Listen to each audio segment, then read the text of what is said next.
It begins before sunrise, यानी सुबह होने से पहले। एक छोटा सा गांव सिंध के अंदर, उस गांव के किसान हारी एक दफ्तर के बाहर जमा होते हैं। दफ्तर के ऊपर लिखा हुआ है गवर्नमेंट फर्टिलाइजर डिपो। सर्दियों के दिन है, इंतहाई ज़्यादा ठंड है, उसके बावजूद 25-30 लोग सुबह की रोशनी होने से पहले उस दफ्तर के बाहर जमाए। उनके हाथों के अंदर एक कागज़ की स्लिप है।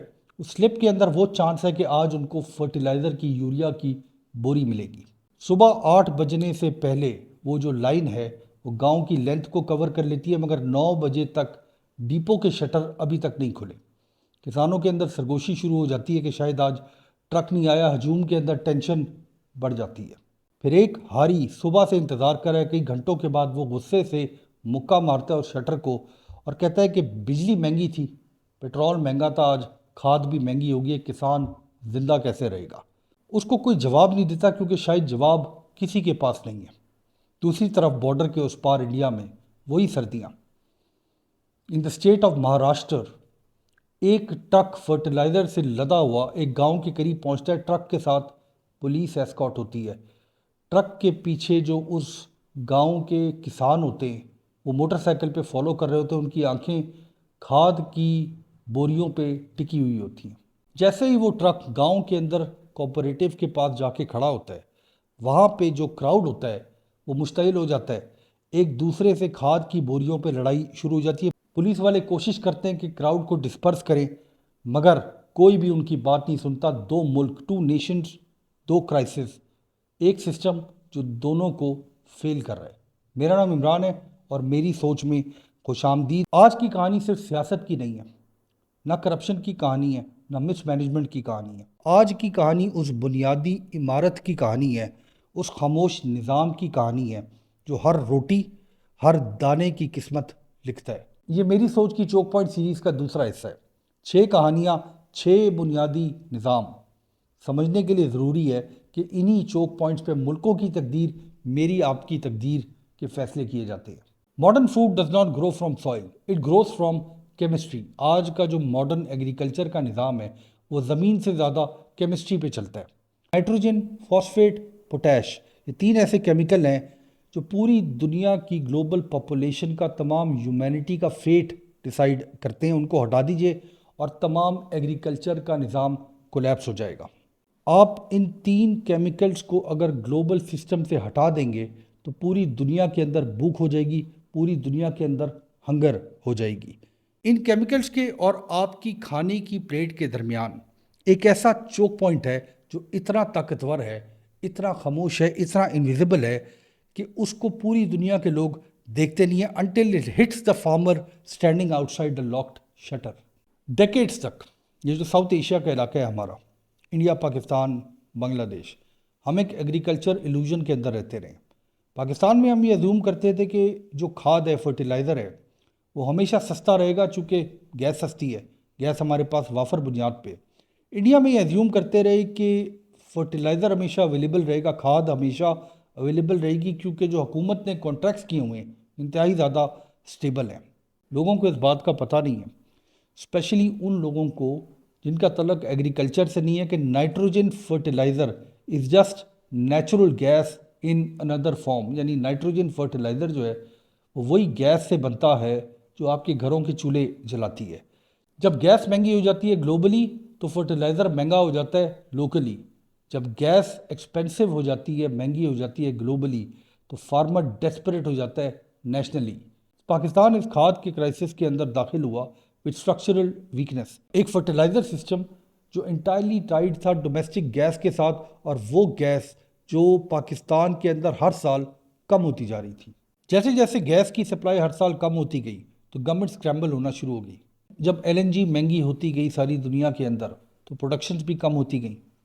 और जब पाकिस्तान के अंदर रुपए की डिप्रिसिएशन हुई तो इंपोर्ट्स बिकेम इम्पॉसिबल। 10% यानी 10% अगर रुपए की कीमत गिरती है तो फर्टिलाइज़र की कीमत 30 to 40% बढ़ जाती है। हर स्पाइक जो ग्लोबल गैस की कीमत के अंदर होता है वो पाकिस्तान में, पूरे साउथ एशिया में यूरिया की प्राइस को इफ़ेक्ट करता है। हर डिलेड टेंडर का मतलब ये है कि जो कार्गो है सारी दुनिया के अंदर इन 3 केमिकल्स का जिनका हमने जिक्र किया वो किसी अमीर मुल्क के पास चले जाते हैं। एक फार्मर को जब खाद आदि मिलती है, उसकी प्रोडक्शन भी आधी हो जाती है। एक फार्मर की जब प्रोडक्शन आधी होती है, उसकी इनकम भी आधी हो जाती है। एक नेशन जिसके पास खाने पीने की अशिया खुद प्रोड्यूस नहीं होती, वो नेशन डिपेंडेंट हो जाती है खामोशी से, स्ट्रक्चरली और उसके बाद इनएविटेबली। हमारे जैसे मुल्क जो एग्रीकल्चर पे डिपेंडेंट है, जब भी इस किस्म का क्राइसिस आता है तो एक साया इस क्राइसिस के ऊपर मंडरा रहा होता है, एक विलन जो खामोशी से चल रहा होता है। कोई इंसान नहीं, कोई कंपनी भी नहीं, बल्कि एक सिस्टम, एक प्राइसिंग इंजन, एक ट्रेडिंग एल्गोरिदम, एक ग्लोबल हायरार्की जो रिवॉर्ड उसको करती है जो पैसे देता है, और पनिश उसको करती है जो पैसे नहीं दे सकता। इस कहानी के अंदर जो असली विलन है वो सिर्फ करप्शन नहीं है, बल्कि ग्लोबल प्रायोरिटी है। और उस प्रायोरिटी की लाइन में पाकिस्तान सबसे आखिर में खड़ा हुआ है। थोड़ा सा पीछे हट के देखते हैं ग्लोबल एग्रीकल्चरल माफिया को, ताकि आपको पिक्चर क्लियर हो जाए। मोरक्को दुनिया का सबसे बड़ा फॉस्फेट रिजर्व मोरक्को के अंदर है, और उस तमाम रिजर्व को सिर्फ एक स्टेट बैंक कंपनी ओन करती है। कनाडा के अंदर जो पोटैश की माइंस हैं, पोटैश की कानें हैं, वो दुनिया के हर कोने में पोटैश देती हैं। रशिया और बेलारूस के अंदर जो पॉलिटिकल सैंक्शंस हैं, वो ये डिसाइड करती हैं कि किस मुल्क को पोटैश कितना मिलेगा। चाइना के अंदर जो एक्सपोर्ट रिस्ट्रिक्शंस लगती हैं, वो ये डिटर्मिन करती हैं कि फॉस्फेट किसको मिलेगा पहले, किसको बाद में मिलेगा, किसको बिल्कुल ही नहीं मिलेगा। ये एग्रीकल्चर नहीं है, ये जियोपॉलिटिक्स है। और साउथ एशिया जो है वो बॉटम ऑफ द लैडर यानी सीढ़ी के सबसे नीचे खड़ा हुआ है इस लाइन में। दूसरी तरफ जो ग्लास टावर्स हैं, सिंगापुर के अंदर, दुबई के अंदर, लंदन के अंदर, एक फर्टिलाइज़र का ट्रेडर बैठा हुआ है सूट पहन के। उसके सामने कंप्यूटर की ग्लोइंग स्क्रीन है। वो जब देखता है कि जो गैस की प्राइसेस हैं वो यूरोप के अंदर बढ़ रही हैं, वो जब देखता है कि बेलारूस के ऊपर सैंक्शंस लग रही हैं, वो ये देखता है कि शिपिंग इंश्योरेंस की प्राइस बढ़ रही है, रेड सी के अंदर झगड़े चल रहे हैं, वो ये देखता है कि पाकिस्तान की करेंसी वीक हो रही है, तो एक सिंगल बटन के क्लिक के साथ वो शिपमेंट जो फर्टिलाइज़र के रॉ मटेरियल की कराची की तरफ जा रही है, वो उसको किसी दूसरे मुल्क में भेज देता है। उसके लिए सिर्फ माइनर सी एफिशिएंसी है, फार्मर के लिए ये डेवस्टेशन है। ये वो सटल विलन है, वो इनविजिबल हैंड है जो ग्लोबल मार्केट को चलाता है।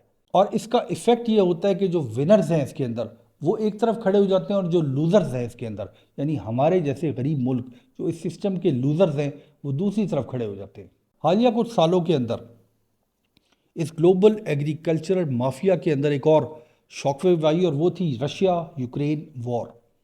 बेलारूस की जो पोटैश थी उसके ऊपर सैंक्शंस लगा दी गई। रशिया के अंदर जो अमोनिया थी उसके ऊपर भी सैंक्शंस लगा दी गई। ब्लैक सी के जो पोर्ट्स थे उनको फ्रीज कर दिया गया। इंश्योरेंस की जो प्राइस है वो इंतहाई तेज़ी से बढ़ रही थी। फ्रेट के जो रूट्स हैं यानी वो रास्ते जहाँ से ये रॉ मटेरियल एग्रीकल्चर का साउथ एशिया में आता था, वो कम्प्लीटली चेंज कर दिए गए। अब इन शिपमेंट्स को अफ्रीका के थ्रू आना पड़ता है। चाइना ने भी फॉस्फेट की शिपमेंट्स को रिस्ट्रिक्ट कर दिया क्योंकि उसने पहले अपने लोगों को फीड करना था। यूरोप के अंदर जब गैस की प्राइसेस बढ़ी तो तमाम फर्टिलाइज़र प्लांट्स को बंद कर दिया गया क्योंकि प्रोडक्शन इम्पॉसिबल हो गई थी। पूरी दुनिया, सिर्फ इंडिया नहीं, सिर्फ पाकिस्तान नहीं, पूरी दुनिया रैन शॉर्ट ऑफ फर्टिलाइज़र। और उस शॉर्टेज के अंदर एक रूल है जो ब्रूटल होता है। हर शॉर्टेज के अंदर एक रूल होता है जो सबसे ज़्यादा इंपॉर्टेंट होता है।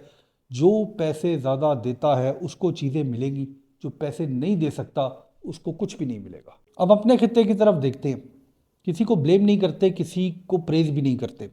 होता यह है कि जब भी इस किस्म का कोई क्राइसिस आता है, हर हुकूमत मुख्तलिफ तरह से डील करती है। हर हुकूमत का अपना तरीका होता है ऐसे मसलों से डील करने का। ऐसे भी हुआ है कि इस किस्म के प्राइस शॉक को हुकूमत खुद एब्जॉर्ब कर लेती है।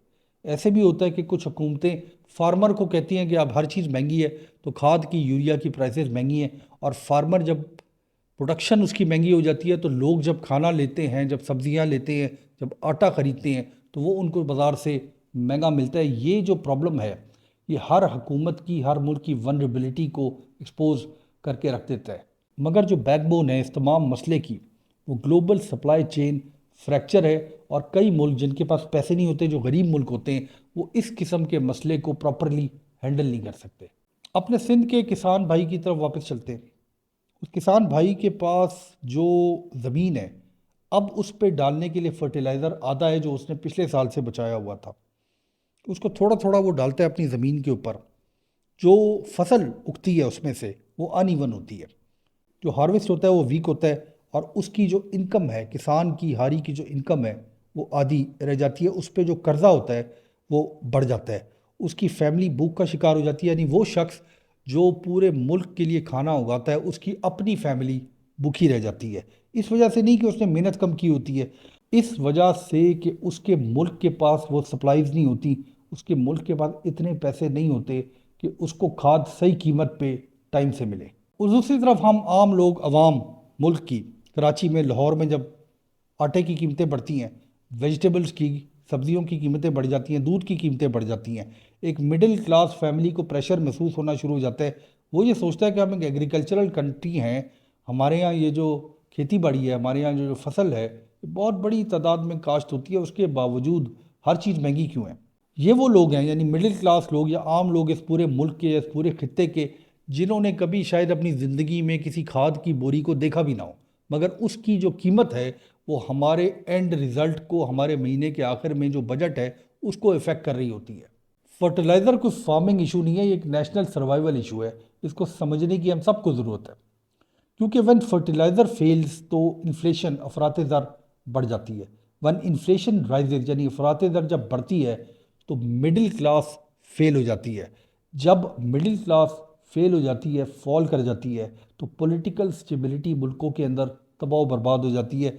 इस वजह से fertiliser is not about agriculture, यानी यूरिया और खाद का तल्लक सिर्फ एग्रीकल्चर से नहीं है, इसका तल्लक सिर्फ पावर के साथ है। इस वीडियो के अंदर, इस सारे निज़ाम के अंदर जो विलन है वो ग्लोबल हायरार्की है, जो ये फैसला करती है कि किस मुल्क के लोग खाना खाएंगे और किस मुल्क के लोगों के पास इतना खाना होगा कि उनका पेट ही नहीं भरेगा। अगर आप इस पूरी वीडियो के कंटेंट से जूम आउट करके देखें, मुल्कों के अंदर भूख इसलिए नहीं होती कि उनके पास ज़मीन कम होती है या एग्रीकल्चर करने वाले लोग नहीं होते। मुल्कों के अंदर भूख इसलिए होती है कि उनके पास लेवरेज नहीं होती। मोरक्को के पास फॉस्फेट लेवरेज है, कनाडा के पास पोटैश की लेवरेज है, रशिया के पास अमोनिया की लेवरेज है, चाइना के पास एक्सपोर्ट की लेवरेज है, इंडिया के पास जो स्केल है, जो साइज़ है इंडिया का, उसकी लेवरेज है। पाकिस्तान के पास कुछ भी नहीं है। हमारे पास एक नेचुरल गैस की लेवरेज थी, वो हमने चूल्हों के अंदर जला जला के फूंक के फारिग कर दी। कोई भी मुल्क आज की दुनिया में जो अपने आप को एग्रीकल्चरल कंट्री समझता है और वो इन 3 फर्टिलाइज़र के पिलर्स को कंट्रोल नहीं करता, तो उसकी एग्रीकल्चरल डेस्टिनी क्वेश्चनेबल है। और इस वीडियो से अगर आपने कुछ समझना हो तो ये जो सच्चाई है इस चोक पॉइंट की, कि जो मॉडर्न फूड है, it does not grow in fields any more, it grows on contracts, cargo routes, currencies and geo political corridors. Energy की जो वीडियो हमने बनाई चोक पॉइंट 1, उसमें हमने आपको ये बताया कि जब फ्यूल चलना बंद हो जाता है तो जो नेशंस हैं वो फॉल कर जाती हैं। फर्टिलाइज़र की इस वीडियो में हम आपको ये बताने की कोशिश कर रहे हैं कि जो कोलैप्स है ये ज़मीन से शुरू होता है और फिर इवेंचुअली आपकी हमारी सड़कों में और आपके हमारे घर के अंदर दाखिल हो जाता है। कोई भी दुनिया का ऐसा मुल्क, दुनिया में तकरीबन 190 मुल्क हैं, उन केमिकल्स को अगर वो कंट्रोल नहीं करता जो एग्रीकल्चर को कंट्रोल करते हैं, तो उस मुल्क का फ्यूचर क्वेश्चनेबल है, उस मुल्क के फ्यूचर के ऊपर एक सवालिया निशान है। ये है fertiliser choke point, the silent geo politics of hunger, stability and power. बहुत शुक्रिया।